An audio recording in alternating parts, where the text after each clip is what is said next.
দর্শক যারা শুনছেন সবার প্রতি আন্তরিক কৃতজ্ঞতা। বাংলাদেশের ক্রিকেটে কিছু একটা হতে যাচ্ছে, ঠিক ঘন্টাখানেক আগে সেটার একটা আভাস দিয়েছিলাম। বাংলাদেশের ক্রিকেটারকে তুচ্ছ তাচ্ছিল্য করা এবং মোটামুটি হাওয়ায় হাওয়ায় বাংলাদেশ ক্রিকেট বোর্ডের একজন পরিচালক বনে যাওয়া মিস্টার নাজমুল সাহেব এবার সবকিছু ছেড়ে পুরো ক্রিকেটারদের উপরে তার মতো করে, তার ভাষায় অশালীন, অসভ্য, অভব্য, উন্মাদের মতো বক্তব্য প্রয়োগ করেছেন। কি বলেছেন সেটা আপনারা জানেন। এখন যেটা ঘটতে যাচ্ছে সেটা ভয়াবহ। সকল ক্রিকেটার দে হ্যাড ডিসাইডেড যে এই মিস্টার নাজমুল, যিনি বাংলাদেশের ক্রিকেটার, ক্রিকেট বোর্ড সবকিছুর ঊর্ধ্বে নিজেকে অনেক কিছু মনে করেন, যিনি বাংলাদেশের ক্রিকেটের সর্বোচ্চ প্রশাসক নিজেকে মনে করেন এবং এটাও মনে করেন ক্রিকেটারদের ছাড়া ক্রিকেট বোর্ডের কোনো ক্ষতি নেই, বিশ্বকাপ না খেললে ক্রিকেট বোর্ডের কোনো ক্ষতি নেই, লস হলে ক্রিকেটারদের কিছু হতে পারে, লস হলে ক্রিকেটাররা ওই ম্যাচ ফির টাকা নাও পেতে পারে, লস হলে ক্রিকেটাররা ডিএ অ্যালাউন্স যেসব পায় বাংলাদেশ ক্রিকেট বোর্ড থেকে সেগুলো নাও পেতে পারে, কিন্তু ক্রিকেট বোর্ডের কোনো লস নেই। ক্রিকেটারদের ক্ষতিপূরণ দেওয়ার তো প্রশ্নই আসে না। তারা খারাপ খেললে কি কারণে তাদের কাছ থেকে টাকা কর্তন করা হয় না সেই টেনশন করা নাজমুল যদি আগামী 24 ঘন্টাও সময় নেই আসলে তার হাতে। এখন যখন আমি কন্টেন্টটা করছি, এখন অলমোস্ট রাত 10টা বাজে। আগামীকাল মানে আগামী 14 ঘন্টার মধ্যে বিপিএল এর প্রথম ম্যাচের আগেই যদি তিনি পদত্যাগ না করেন, এই অসভ্য ভাষায় ক্রিকেটারদেরকে অপমান করা, ক্রিকেটারদের পরিশ্রমের, ঘামের, শ্রমের টাকায় 5 স্টার লাইফ লিড করা এই পরিচালক যদি আগামী 14 ঘন্টার মধ্যে বাংলাদেশ ক্রিকেট বোর্ড থেকে পদত্যাগ না করেন, তাহলে সকল ধরনের ক্রিকেট বন্ধ হয়ে যাবে। সকল ধরনের ক্রিকেট বন্ধ হয়ে যাবে। এটাকে জোক মনে করার কোনো সুযোগ নেই যে ওই যে এর আগে সংগঠকরা বলেছিল যে আমরা ক্রিকেট খেলবো না, প্রথম বিভাগ ক্রিকেট খেলে নাই, কিছু ক্লাব খেলেছে, ওই সুযোগটা এখন আর নেই। ওই ক্লাব পলিটিক্স এর সুযোগ এখন আর নেই।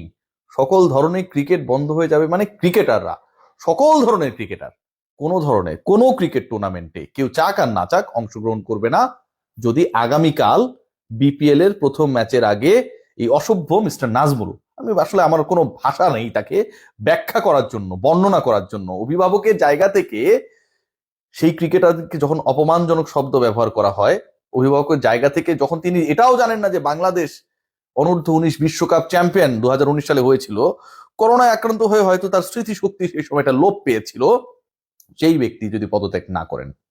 বাংলাদেশ ক্রিকেট বোর্ড তারা একটু চেষ্টা করেছে, শাক দিয়ে মাছ থাকার চেষ্টা বাংলাদেশ ক্রিকেট বোর্ড বিভিন্ন সময় বিভিন্ন প্রেসিডেন্টের সময় সেটা করেছে, এখন অতীতে সব সময় এটা চলেছে। 72 ঘন্টা ময়েশ্চার লক সমৃদ্ধ লিলি বডি ওয়াশ, শিয়া বাটারের গুডনেস স্কিন রিপেয়ার করে রাখে সফট ও গ্লোয়িং। যখন দেখেছে অবস্থা বেগতিক, ক্রিকেট বোর্ড একটা এমন অর্গানাইজেশন যেটা আলটিমেটলি বাংলাদেশের যে কোনো সংস্থার থেকে, সরকারের পরে যদি সবচেয়ে আলোচিত সংস্থা থাকে সেটা হচ্ছে ক্রিকেট বোর্ড, অথচ এই ক্রিকেট বোর্ডের কোনো লাগাম নেই, কোনো কন্ট্রোল নেই। পরিচালকরা যে যার মতো করে যেখানে খুশি, যারে খুশি, যে ভাষায় খুশি বক্তব্য দিয়ে দিতে পারে, যাকে খুশি আক্রমণ করতে পারে। আজকে সেই নাজমুল সেই কাজটা করলেন। ক্রিকেট বোর্ড দুঃখ প্রকাশ করেছে। ক্রিকেট বোর্ড বলেছে ক্রিকেটাররা আমাদের অ্যাসেট, আমরা এরকম কোনো ধরনের বক্তব্যকে সাপোর্ট করি না, এবং মিডিয়া কমিটি বা এরকম পারমিশন ছাড়া, অফিসিয়াল বক্তব্য ছাড়া কেউ যদি কোনো বক্তব্য দেয় সেটা দায়ও আমরা নেই না। আপনার ক্রিকেট বোর্ডের প্রেমিসেসে আঙিনায় দাঁড়িয়ে ভরা মজলিসে 50টা মিডিয়ার সামনে আপনার বোর্ড পরিচালক বক্তব্য দিচ্ছে, অপমান করছে, সেই ব্যাপারটা দায় ক্রিকেট বোর্ড প্লিজ আপনাদের নিতে হবে, আপনাকে নিতে হবে। এই ক্রিকেট বোর্ডের পরিচালকেরা শুধু নাজমুল না, নাজমুলের মতো আরো অনেকগুলো নাজমুল এদিক সেদিক ডানে ঘুরছে, ভরাট কণ্ঠে অনেক বড় বড় কথাবার্তা বলছে, বিভিন্ন ধরনের নাজমুল, অনেক আকারের নাজমুল, অনেক এলাকার নাজমুলরা ঘুরছে। আসসালামু আলাইকুম ডিয়ার নাজমুলস। এই নাজমুলরা যে ঘুরছে বিভিন্ন জায়গায়, এই নাজমুলদেরকে আপনাদের কন্ট্রোল করার কোনো ইচ্ছে নেই। লাঠিয়াল ছেড়ে রেখেছে যেন বাংলাদেশ ক্রিকেট বোর্ড। কেউ যদি কোনো কিছু বলে তাহলে যেন এই মুখের লাঠি চালিয়ে বাকিদেরকে যেন সপাং সপাং মেরে চুপ করানো যায়। বেশি বাড়া বেরো না, বাতাসে ভেঙে যাবে, একটা কথা আছে না। নাজমুল আসলে অনেকবার বেড়েছে এবং বাড়তে বাড়তে যেই ক্রিকেটারদের টাকায় আজকে তাদের ফুটানি, 1400 কোটি টাকার বিসিবি, 5 স্টার হোটেলে থাকেন যখন কোথাও যান, ফার্স্ট ক্লাসে চড়েন যখন কোথাও উড়াল দেন, পার ডে $400, অ্যারাউন্ড 50,000 এদের লাগে এই 5 স্টার হোটেলে থাকা, খাওয়া, বাথরুমে যাওয়া সবকিছু মিলায়া সব ফুটানি ক্রিকেটারদের টাকায়। সব ফুটানি ওই ক্রিকেটাররা সাফল্য এনে দেয়, ক্রিকেটারদেরকে দেখে ব্র্যান্ডগুলো আগ্রহী হয়, তাদেরকে বিজ্ঞাপন করায়, ক্রিকেটারদের জার্সিতে হচ্ছে সেই ব্র্যান্ডগুলোর নাম থাকে। যাদের টাকায় ফুটানি করে, থাকে না কিছু কিছু কথা আছে না, কিছু কিছু ঘটনা ঘটে না, যে বাপ বড় করলো যারে কোলে পিঠে করে কষ্ট করে, ছেলে বড় হয়ে বাপকে বলে শালা। ঘটনা হয়েছে তাই।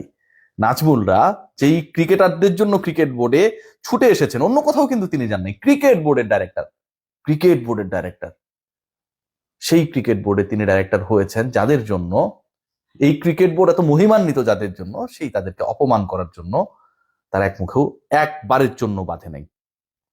বিকল্প অনেকেই রয়েছেন, অনেকেই এর বিরুদ্ধে রয়েছেন, এবং এই বোর্ডে থেকেও আমরা দেখেছি যে অনেকেই নাজমুলের মতো বক্তব্য যারা দেয়, এবং আজকে যে নাজমুল এটা দিয়েছে, বাংলাদেশ ক্রিকেট বোর্ডে মিডিয়া রিলিজ আসার আগেও সেটার প্রতিবাদ করেছে। সানিয়ান তানিমের কথা আমার বলতেই হবে, আমার ভালো লেগেছে। ক্রিকেট বোর্ডের ডাইরেক্টর বলেছে যে ক্রিকেটাররা আমাদের সন্তান, আমাদের গার্ডিয়ানের জায়গায় তাদেরকে প্রোটেক্ট করবো, তারা ফেইলিওর হোক আর সাকসেসফুল হোক, নো ম্যাটার। এই কথাটা এই বোর্ডেরই রানিং ডিরেক্টর হিসেবে কেউ কেউ বলেছে। আর এই বোর্ডেরই রানিং ডিরেক্টর হিসেবে ক্রিকেটারদের খরচের হিসাব চেয়েছেন মিস্টার নাজমুল, ট্রফির হিসাব চেয়েছেন মিস্টার নাজমুল। এত ব্যর্থ ক্রিকেটাররা, এত ব্যর্থ ক্রিকেট বোর্ডে আপনি আসলেন কি কারণে?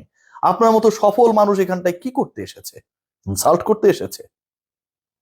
আগামী 14 ঘন্টার মধ্যে নাজমুল সাহেব আপনাকে বাই বাই বলতে হবে। আপনাকে আমরা কেউ দেখতে চাই না এখানটায়। আপনার যদি এতই এতই সমস্যা থাকে, এতই কথা বলতে ভালো লাগে, আপনি একটা কাজ করতে পারেন, আপনি আমার হেল্প নিতে পারেন। মিস্টার নাজমুল, আমি আপনাকে হেল্প করব। আপনি একটা ফেসবুক পেজ খুলবেন, একটা ইউটিউব চ্যানেল খুলবেন, আমার আইটি টিম আপনাকে সেখানটায় হচ্ছে ওই যে ব্লু টিকটা করে দিবে। আপনি সেখানটায় যা যা খুশি আপনি বলতে পারবেন, করবেন। আপনি আমার সাথে যোগাযোগ করতে পারেন। বাংলাদেশের ক্রিকেটকে অপমান করে ক্রিকেট বোর্ডের ডাইরেক্টর, ক্রীড়া সাংবাদিক, বাইরের আউট থেকে আসা কেউ কখনো বড় হতে পারবে না। দিন শেষে আমাদের সকল কিছুর প্রাইড হচ্ছে আমাদের ক্রিকেটাররা, সে যেই হোক না কেন। নাজমুল শান্তকে কত ধরনের আমরা ট্রল করি, এটা করি ওটা করি, হি ইজ দ্য ক্যাপ্টেন, আমাদের প্রাইড। লিটন কুমার দাসকে কত ধরনের বুলিং এর মধ্যে দিয়ে যেতে হয়, he is the captain, the performer. End of the day হয়তো পারফরমেন্স নিয়ে আমরা কথা বলতে পারি, কথা বলি কারণ তাদের কাছে এক্সপেকটেশন বেশি, কিন্তু একজন ক্রিকেটার তিনি খেলতে চাইবেন আর আপনি খেলতে দেবেন না, এবং খেলতে না দেওয়ার বিনিময়ে আপনার কোনো ক্ষতি হবে না, হইলে তাদের কিছু ডেয়ালেন্স এবং ম্যাচ ফিট টাকা লস হইলে হইতেও পারে। সেই চিন্তা, সেই মস্তিষ্ক নিয়ে আপনি যখন ক্রিকেট বোর্ড চালাতে আসেন, তখন সেটার থেকে আপনার রিজাইন করে চলে যাওয়াটাই ভালো। আপনার মতো অপদার্থরা এখানটায় থাকলে আমাদের ক্রিকেট বোর্ডটা আজকে যে পর্যায়ে এসেছে, ক্রিকেটাররা ক্রিকেটকে যে পর্যায়ে নিয়ে গেছে, সেটা এখানটায় ফুল স্টপ হবে। আমি যতটুকু জেনেছি সবাই ভয়ঙ্কর ভাবে ক্ষুব্ধ, এবং বাংলাদেশ ক্রিকেট বোর্ডের এই শাক দিয়ে মাছ থাকায় খুব বেশি কাজ হবে না। নাজমুল সাহেব